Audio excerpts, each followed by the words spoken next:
With that, let's go ahead. Let's get started in chapter 14 today. Go ahead and open up your Bibles.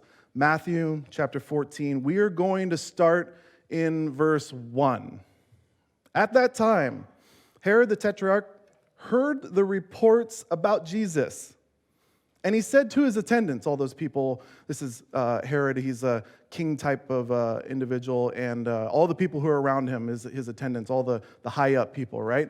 He says to his attendants, he says, "This is John the Baptist. He has risen from the dead. And this is why miraculous powers work in him." Now, stop here for just a minute, right? Stop here. So, I don't know about you, but if you read this verse, just as we've been going through, and this is a little bit out of left field, if you ask me. I mean, it's likely that I know that it's very likely that you've probably heard this story before.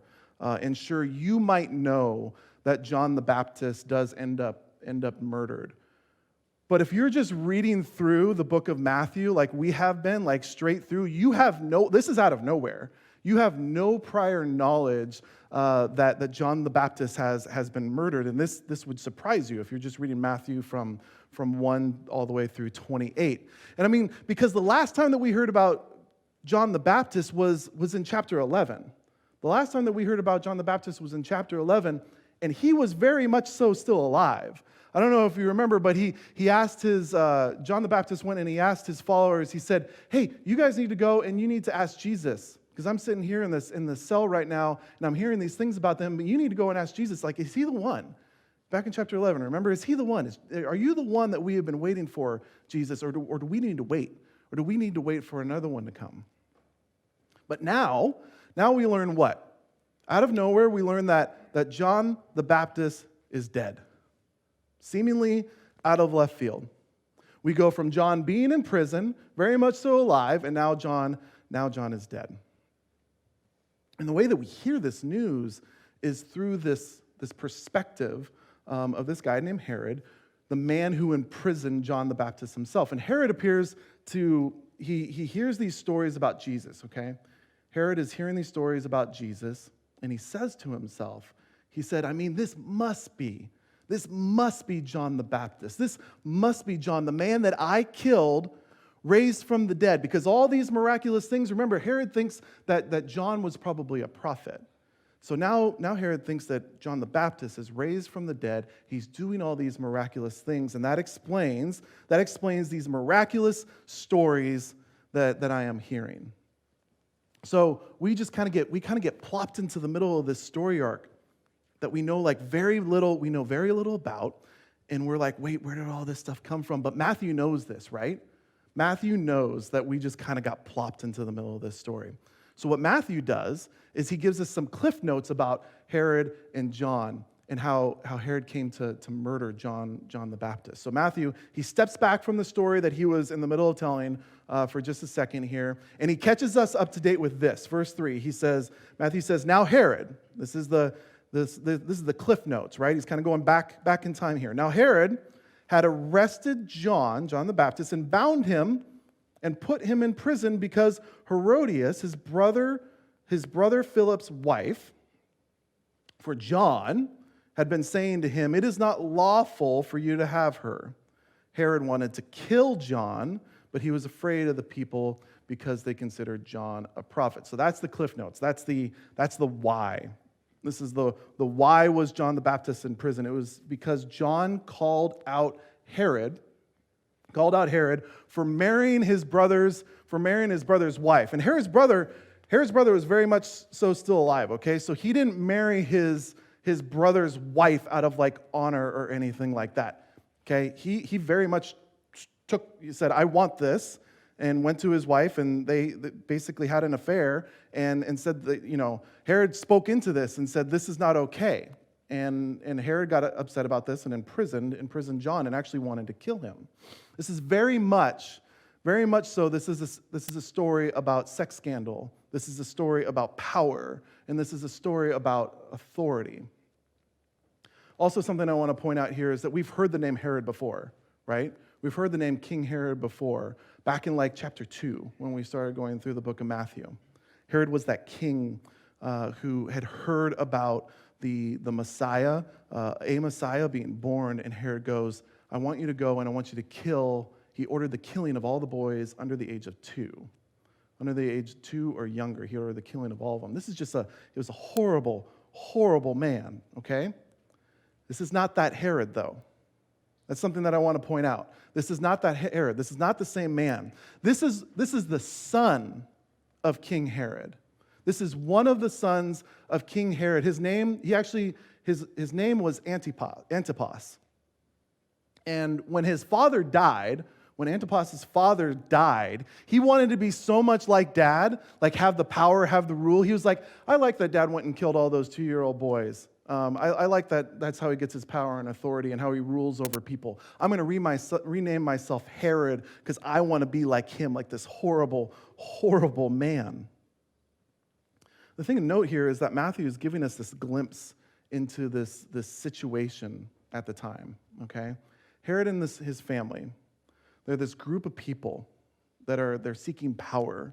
They're seeking control. They're seeking self-fulfillment, and they're doing it any way that they possibly can. There's this very complex power struggle that's going on here between not only Herod, but all of his brothers and everyone in relationship. I'm not going to dive very deep into this, but there's this huge power struggle over land and who's in charge of the land between all these brothers, all right? So there's this power struggle that brings out this drama that ends up coming out in like sex scandals, and it comes out in wars being fought over land and wars being fought over money. And John the Baptist, he finds himself like smack dab in the middle of all of this. Smack dab in the middle of all this story, and he ends up in prison. He ends up in prison for speaking some truth into Herod's life. It's not very different than what we see today, to be honest with you. Like, not much has actually changed in the human condition, if you ask me. Sex, power, money, these are all driving forces in people's lives when they want to chase self-fulfillment. The same horrible things that we saw back in chapter 2, they've followed us now into chapter 14. And if we step out of the story for just a second, if we step out of that story and we compare the world that we live in today, quite honestly, it's the same story. It's the same story. Human desire is always going to be, it's bent towards self. The human condition is bent towards self. And when the kingdom, the kingdom of self, when that kingdom butts up against the kingdom of God, those two kingdoms, they find themselves at odds. They find themselves completely at odds with each other. And we get stories like this. Verse 6, as we read on. On Herod's birthday, the daughter of Herodias. This is Herod's new wife's daughter, right? So this used to be Herod's what? Niece. Yeah, this used to be Herod's niece, and now this is Herod's stepdaughter, basically, okay? What does she do? She danced for the guest and pleased Herod so much. You don't need to read between the lines here, okay? You don't need to read between the lines. This is R-rated, okay? This is absolutely R-rated. Don't try to sugarcoat this or anything like that. Herod's daughter, she is at this huge party, this huge, like, kingly type party. People are getting drunk all over the place, having a grand old time. And Herod's daughter, Herod's now stepdaughter, she dances this erotic dance and she pleases everyone. She pleases everyone, including Herod, including her father, basically. This isn't a Disney Plus movie, okay? Says that she ends up pleasing Herod so much that he actually makes this drunken oath. Verse 7, Herod promised with an oath to give her whatever she asked. And then promoted by her mother, and she said, give me here on a platter the head of John the Baptist. The king was distressed because his oaths and the dinner guests, he ordered that her request be granted. And just a quick thing that I want to point out here, when it says that Herod was distressed, don't think for a second that Herod's distressed out of like a feeling of guilt or anything like that, okay? Let's remember, Herod, back when he first met John, When he first met John the Baptist, John the Baptist called him out for sleeping with his wife, right? And back then, Herod wanted to kill him. Why? But he didn't. Because he feared what John's disciples, or the people who were like around him, he feared what they might do to him. Herod feared that he might lose his power, that he might lose his authority if he killed John the Baptist. So even though he wanted to, he didn't do it. And now we hear that he's distressed over this drunken oath that he made. Why? Because he felt, was it because he felt like some sort of remorse or anything like that? Was it because he felt some sort of guilt or anything? No, he's distressed because he fears. He's distressed because he fears what the people might think about him. He's distressed because he thinks that what the people might think about him if he goes back on his word and instead does what is right. Herod doesn't have like a moral North Star or anything like that. Herod doesn't have a moral star at all. Herod is controlled by fear. Herod is controlled by fear. Fear of what others might think of him. Fear that if he doesn't do what others expect of him, that he's going to lose his power and his authority, which he feels that he is, that is his, that is owed to him. Sex, money, power, and authority, it's the same driving forces back then that we see in our worldly kingdom today. So Herod says he ordered that her request, his new wife, be granted. And he had John beheaded in prison. And then his head, John the Baptist's head, was brought in on a platter, and it was given to the girl who carried it to her mother. A severed, bloody head given to the mother of the exotic dancer on a dinner platter. Happy Mother's Day, right? These are the kinds of stories that we share on Mother's Day here at Bedrock. No, it just so happens that we're in chapter 14 right now on this day. But that's the story, okay? That's the story about how John the Baptist, about how the cousin of Jesus, how he gets caught up in this family's like drama and this family's struggle over power and over sex and over money. And John the Baptist, he suffers this like gruesome death because of it. And it brings us back to the story. Now Matthew brings us back to the story that we started in back in verse 12. And he says, so John's disciples, so we went back in time, and now we're back into the story that Matthew, we're done with the cliff notes. It says, so John's disciples came and took his body and buried it. Then they went and told Jesus, and we're out of those cliff notes here, and we're back into the story. So here, just to kind of step aside for a second, here we get the reason why I feel that these two stories that we're going through today, that they need to be told together. Or the reason why I wanted to tell these two stories together today. The story of the death of John the Baptist and the feeding of the 5,000. Okay, because often these stories are actually told separately. Okay. These stories are often told separately in like Bible studies or on any given Sunday service. These stories are usually told separately because they have two distinct, very distinct purposes or messages that somebody is trying to usually get across. But here's the thing. This is what I want to point out in the connection between these two stories today. Something very, very tragic happened, right? Something very tragic happened. The death of John the Baptist. The death of the man that came to prepare the way of the kingdom of heaven, to prepare the way for King Jesus. The cousin of Jesus is dead. A man who he spent time with, who was there as the Spirit of God descended upon Jesus at his baptism. This is the death of somebody who Jesus was obviously very close to. He obviously loved very, very much. And Jesus, he learns about this horrific, gruesome death of his brother in this movement, in this Jesus ministry movement that's happening. And what does Jesus do? Or better yet, what does Jesus try to do? Verse 13. When Jesus heard what happened, he withdrew by boat privately to a solitary place. So, hearing the death of his cousin, John, Jesus does what I think, probably most of us would want to do. He withdrew. Jesus withdrew. He went away privately. He went away to be alone, to get away from all the people who were around him, right? Like these huge crowds, they've been following Jesus since we've been reading about him. Huge crowds, always around Jesus. And he went away to be in a solitary place by himself with his Father to pray and to address his grief and to address the loss. So let's acknowledge, right? Let's acknowledge here what type of mindset or what type of feelings Jesus has here right now, right?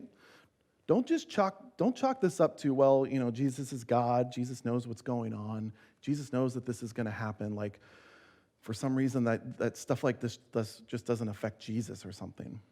That's not true at all. Jesus is fully God, fully human. The feelings that he's going through are the same type of pain and sadness that is rooted in love, rooted in true love. That same type of love that we see him display at the tomb of Lazarus. I don't know if you remember that story or not. Before he raises him from the dead, didn't Jesus weep? Didn't Jesus weep at the tomb? Wasn't he moved by the Spirit with what he was witnessing? All the love and all the sadness that he saw and he felt in others that were around. This is what Jesus does, okay? This is who Jesus is. Don't write this stuff off. Jesus was saddened by the lack of Jesus. Don't write this off as, here's the point that I want to make. Don't write this off as like Jesus was saddened by the lack of faith in people. That's not it at all, okay? God is love. Jesus is love. This is what Jesus does. So when you see Jesus weeping or you see Jesus saddened and withdrawing to be with his Father in solitude, know that this is out of an act of love. This is out of an act of compassion. Know that this is what divine love looks like. But then what happens? Back to the story here. What happens? Look what happens when Jesus tries to get away from the crowds to be alone. Hearing of this, the crowds followed him on foot from the towns. Jesus is trying to get away for a while, but the crowds, they're just following him. But what is Jesus' response? This is the important part. This is what we need to pay attention to. What was Jesus' response? How does Jesus respond to the crowds that are following him while he's trying to withdraw privately into solitude? Verse 14, he had compassion on them, and he healed their sick. He had compassion on them. Why? Because this is what Jesus does. This is who Jesus is. This Bedrock, this is the main point of these verses today, okay? This is the takeaway that we're supposed to get from this story. Jesus is compassion. Jesus is love. Jesus, in his grief and in his sadness over the loss of his companion, he sees the hurt and he sees the sadness and he sees the sickness of those around him. And because Jesus is love, he has compassion on them. He has compassion on them. He gives fully to himself, fully of himself, to those that are around him, those who are hurting, those who are broken. And he does it in a moment of his own grief and sorrow. This is a picture of true selfless love. And this is why I follow Jesus. This is why, I mean, how could you not? How can you witness this? How can you hear about this? How can you see this and not want to follow this man, not want to be like him?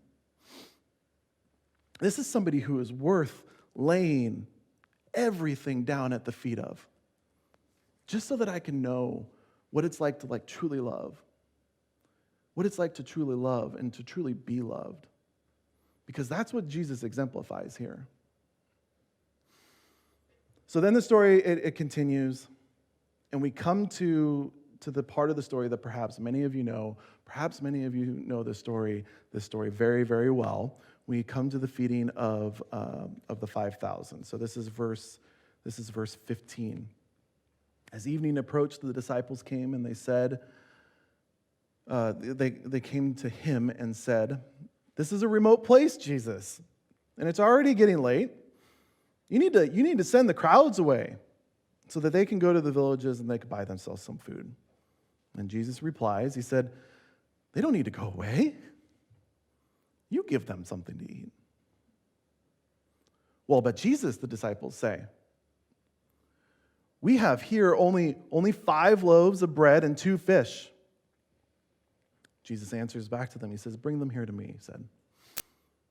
And he directed the people to sit down on the grass, and taking the 5 loaves and the 2 fish, and looking up at heaven, he gave thanks, and he broke the loaves. And then he gave to them the disciples, and the disciples gave them to the people. They all ate and were satisfied. The disciples picked up 12 baskets and broken pieces that were all left over. The number of those who ate was about 5,000, besides the men and the women and the children. Immediately, Jesus made the disciples get into the boat and go ahead of them to the other side while he dismissed the crowd. And here we see that Jesus gets to do what he was trying to do all along from the very beginning. After this, he dismissed them and he went up to the mountainside to pray by himself. So after all of that, Jesus does find a way to get by himself and to pray, to get away, to get alone, and to be with his Father in prayer. Now, we're going to go through this story of the feeding of the 5,000, and this is where we're going to wrap up today. This is where we're going to end today. What I want to do is this. What I want to do with this is a story, is I want to point out something that maybe perhaps you haven't really considered. I want to point out something that you may not have considered in this story before. Maybe you have, maybe you haven't. We've already acknowledged, if you've been with us, going through the book of Matthew for the past year now, we've already acknowledged that the heart of this story is compassion, right? Jesus shows the compassion on the sick. He shows the compassion on the hurting. He shows the compassion on the vulnerable. Jesus is love. He exemplifies compassion on his children. That's the point of the story, okay? I don't want that. I don't want that to be missed. But often I think that the story of the feeding of 5,000 is taught as like another one of the supernatural miracles that Jesus does. Like, you see how powerful and you see how awesome Jesus is. Look how powerful and how awesome Jesus is. Look how Jesus has authority over everything. But like I said, if you've been with us for the past year going through the book of Matthew, like, we know this, right? We already know this. I mean, Matthew has pretty much presented us with all the evidence that we need to see and to know that Jesus is powerful, that Jesus has authority over all. Here's what I want to point out. Here's what I want to point out as we wrap up. Jesus feeds the mass of people. He feeds the 5,000. He feeds them miraculously with 5 loaves of bread and 2 fish. But who? Who does Jesus use to feed the 5,000? Through whom does Jesus perform his miracle? Through the disciples, right? Through the disciples. Who's actually doing the work of handing out the bread to the mass of people? Who brought the concern of the people being hungry to Jesus in the first place? It's the disciples, right? It's the disciples. Jesus gives the bread to the disciples, and he says, "Here, you go. You feed them." And in this story, there's this back and forth conversation. There's this back and forth conversation between Jesus and between his disciples. And I think this is just this beautiful picture. This paints this beautiful picture about how Jesus expects them, how Jesus expects us as believing Christians to love and to show compassion to those who are around us as well. So I want to take us through this practice. I actually heard this from Professor Tim Mackey, the same person that I talked about with the Bible Project that's in the back. I heard this from Professor Mackey in one of the videos that I was watching. And he said this. He said that often basically when we hear these popular stories over and over again, and sometimes we skim over them because we think we know what they mean, and because they're so commonplace to us. Like we feel that we hear them over and over again. You can dive a little bit deeper if you take this practice of bringing yourself like out of the story and viewing the story from the perspective of the different characters that are within the story. Okay, so this is a practice that he went through that I want to go through with you. This is basically one of the things that he walked through. So I just credit to Professor Mackey, credit where credit is due here. I want to step back and I want to say, let's view the story for a second from the perspective of one of the disciples that we've just read through, the death of John the Baptist and the feeding of the 5,000. So we're going to do this, and then we'll wrap up for the day. So Jesus is trying to get alone, right? John the Baptist, you're one of the disciples. Jesus is trying to get alone by himself. You're following Jesus. You've been following this man Jesus for a while. He's your teacher. He's your friend. And you know that Jesus is in pain. You know from the story that John the Baptist just died, that this is hurting Jesus. And you see your friend, you see your teacher, you see your Lord saddened, and you see him in pain. And you're protective of Jesus too, probably, right? Like you've been walking with this guy for a while. You know that these crowds are always up and asking him to perform miracles and touching him and wanting to be around Jesus. And maybe you feel just like a little bit protective of Jesus as well, because he's always giving and he's always giving. And it doesn't seem like he ever has just even a moment of time just to refill himself. And then an appropriate time comes up where Jesus is like, I got to go. I got to be alone. I got to be with my Father. I got to go and I got to be alone and I got to pray. And you're like, yeah, let's make this happen, Jesus. Absolutely, you have to. And then you see this huge crowd coming up. And what do you think to yourself if you're a disciple? And Jesus told you, I'm just going to go be alone because I need to fill myself up again. I need to be with my Father. I need to take some time. What if you're a disciple and you see this huge crowd coming to just be around Jesus? Don't you kind of think to yourself, shoot, right? Like this isn't good. This is not good.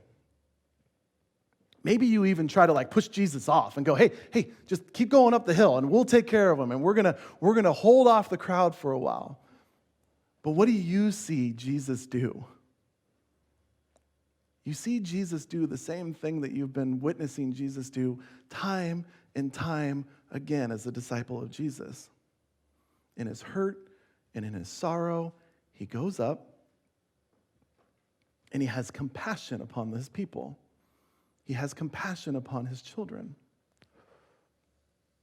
And he gives all of himself. He gives all of himself, even when you think that if it was you in the same situation, you would have nothing left to give. But Jesus continually gives all of himself. And you see this, not just this story, you see this time and time again. Jesus is constantly doing stuff like this. And this kind of stuff, it kind of starts to rub off on you, right? If you're following Jesus and over again, you see him healing the sick and having compassion on the poor and the vulnerable. You see this and it starts rubbing off on you. And you're like, I think I'm supposed to be like this. I think I'm supposed to be like this guy, Jesus. So now you're in the wilderness, in the middle of nowhere, and there's this huge group of people, and it's getting dark, and they're all getting hungry. And you go, I think I know what to do in this situation. I've seen Jesus do just this kind of stuff, have compassion upon these people. So you as a disciple, you go up to Jesus and you're like, hey, I need to bring something to your attention, Jesus. Like, I don't know if you noticed, but all these people who have been following you, like it's getting dark and they don't have any food and they're hungry. They're hungry.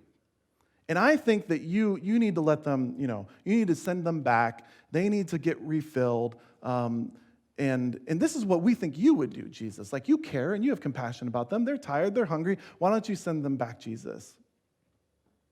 And Jesus goes, and he looks at you, and he goes, so close, buddy. Like, so close. And I don't think Jesus says it condescendingly at all, okay? I think Jesus sees his disciples, and he goes, I see that you care. I see that you love. I see that you're looking to be more and more like me. But here's the thing. Here's the thing. They don't need to go anywhere. They have me. What do you have? What do you have? And they're like, well, we've got what Jesus says, why don't you feed them, right? He goes, you feed them.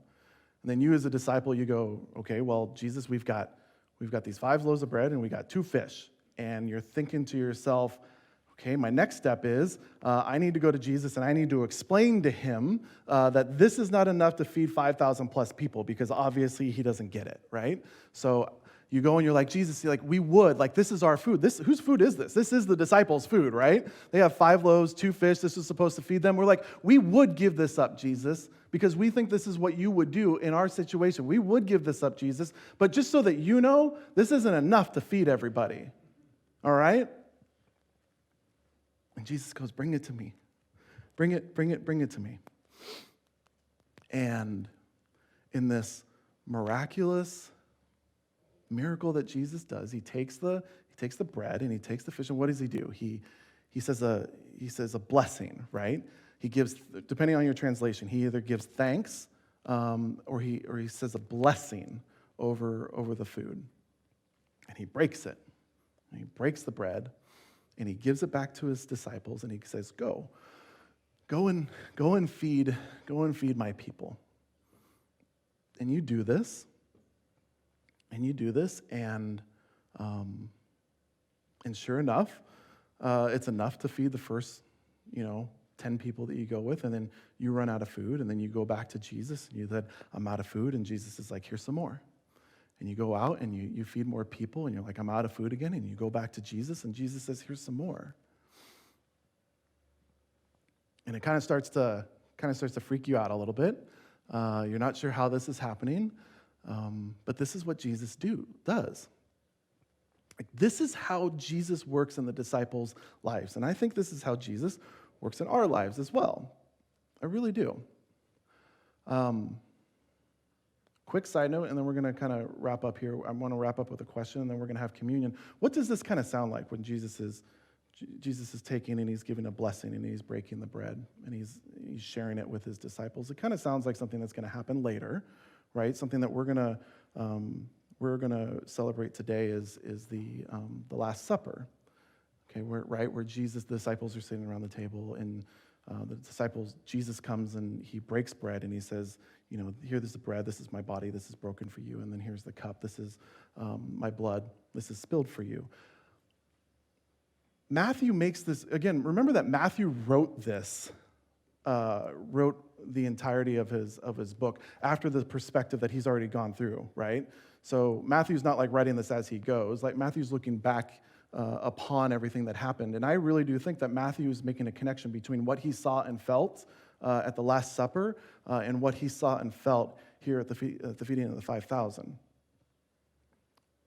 At the feeding of the 5,000, we're bringing something to Jesus.